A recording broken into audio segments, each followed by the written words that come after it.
Today we're at All Woodley Golf Club in Leeds and we're going to be checking out the new Cobra Speedzone hybrids. Now I've got the regular Speedzone hybrid, but I've also got a one length, so let's go out and see what the differences are. So Hannah, we've got the two new hybrids from Cobra. What one have you got in your hands there? So this is the Speedzone hybrid, and I think probably my favourite thing about this kind of visually is the fact it's very rounded. Recently we've seen quite a lot of more square iron-like hybrids on the market, so I think for me this is something that suits my eye a lot. Yeah, so you like the look of that over the ball then? Yeah, definitely. I think even though it's quite kind of pear-shaped and rounded at the back, you've still kind of got quite a square leading edge, which visually looks nice as well.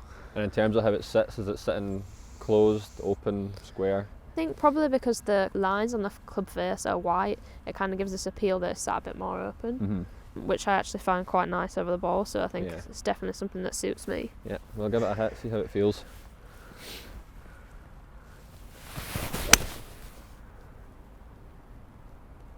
That's a pretty nice shot. Yeah, I'd say it's pretty easy to launch this club. Obviously we've got the rails on the bottom, so they're going to be good off a variety of lies. Yeah. This is a nice lie in the fairway, but I think it's just really easy to glide it through the turf. Obviously you've got the other hybrid there, so we've also got a one length offering. Yeah, this is quite a strange one, this. Even holding it in my hand here, it feels like a lob wedge. Anyway, give it a go. Yeah, so the whole idea behind this is the fact that there's a 7-iron shaft in this. Yeah. So obviously Bryson kind of made these pretty famous. Yeah, definitely, and I think over the ball, like first off, it does feel quite strange. Yeah, definitely. The fact it's so much shorter, but sometimes I find clubs can feel quite long for me because I'm not that tall, so it actually feels quite nice. Like it doesn't feel uncomfortable. Yeah.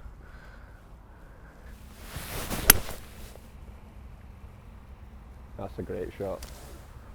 Yeah, I think what I found with this is it's really consistent to strike. Like, because you have the shorter shaft in it, just feels really easy to control. Yeah, the strike looked great. Then you're taking a bit of turf as well. Is that something you think is more likely because of the kind of length of shaft? I think, yeah, it's probably just really easy to control your low point because you're not worrying about kind of having an even longer lever to control. So you kind of think of that consistency you have generally with a 7-iron. You can now get this in a hybrid. I'd probably say it went slightly less distance, but I think if you're willing to give up a few yards for consistency as accuracy, then it's definitely worth it. Yeah. But anyway, let's head back to the studio and take a deeper look at the performance of this club. Looking at them, you can already see some commonalities between this and the fairway woods from Cobra. So Hannah, what are the kind of the shared tech similarities in the clubs? Yeah, so they share a lot of tech between the two ranges. I think you can kind of see that in the back of the club with the baffler rails and the weighting and things like that, and also kind of the colouring. One key thing is kind of the shaping's a bit different, so it is quite pear-shaped from the top, but then we see at the front it's got quite a square leading edge. So I think with hybrids this is a thing that's often quite different from one set to another. We often get one that's really iron-like and square, or really round, and there's kind of never anything in the middle. For me, I always prefer a rounded shape, but then sometimes it's then very rounded at the front and you get like too much height on it. So this is kind of a good medium in between where you've got kind of that square front edge, but then you've got that nice rounded shape on the top, which visually I prefer. Talking about kind of the weighting and the tech, this is more in line with kind of the standard Speedzone fairway, so we've got the weight back, so that's giving you just a higher launch and just a bit more forgiveness. Yeah, and I guess obviously, hybrids are kind of in the bag to sort of not replace, but if you're struggling to hit your long irons, then these are obviously designed to help, which I think will kind of resonate with a lot of club golfers out there. Yeah, I think for me a lot of the time I choose to play hybrids because I'm quite short. A long iron, it feels quite hard to get the right angle and attack into the ball to get them launching far enough. So for me, it's really easy to use a hybrid to get the ball in the air and get something that's going to sit down easy onto a green. Because a lot of the time in par 4s or par 5s, I'm trying to stop these on a green rather than necessarily just using them off the tee. So for me, it's really key to get kind of that weight back and get a good launch on them. And I assume also we've got the split rails again.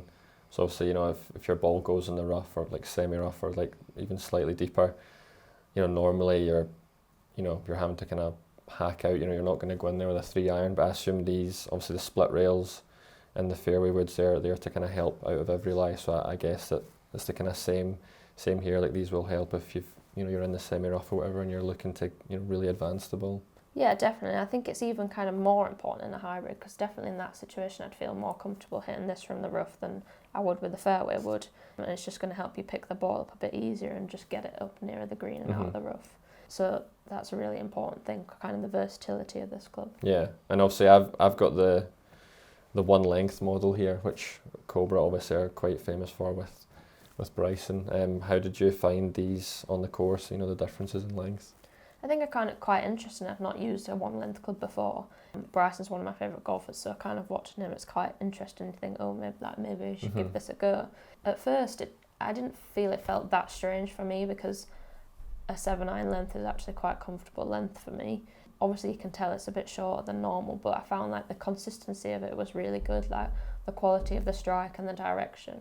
I would definitely say like these are both 21 degrees, and I lost a bit of distance in this, so with this one I was flying it about just under 180, running out to over 190, whereas with that one we were kind of in the high 160s distance. So it depends what you're looking for. If you're really wanting to premium it on accuracy, then that's a model to look for. But even if it's necessarily not going as far as you want, you could have a different lofted head on it to kind of bridge that gap. So that's definitely something to consider.